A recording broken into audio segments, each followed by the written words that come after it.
Today, I'm going to show you how to create a bill in QuickBooks Desktop. First, open QuickBooks Desktop and sign in to the correct company file. At the top menu, click Vendors. Then select Enter Bills. This opens the bill entry window. If there is already information on the screen, click Clear or New to start a fresh bill. Now, choose the vendor.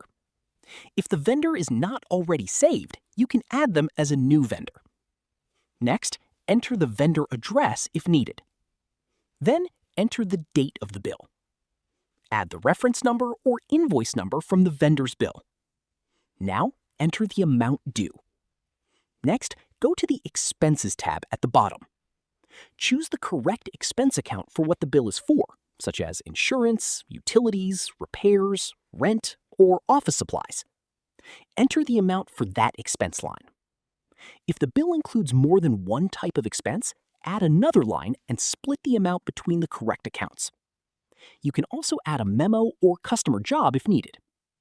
If the bill is for inventory or items you track, use the Items tab instead. Before saving, review the vendor, date, reference number, amount, and expense category. Once everything looks correct, click Save and Close. QuickBooks will now record the bill as money owed to that vendor. And that's how to create a bill in QuickBooks Desktop in 2026.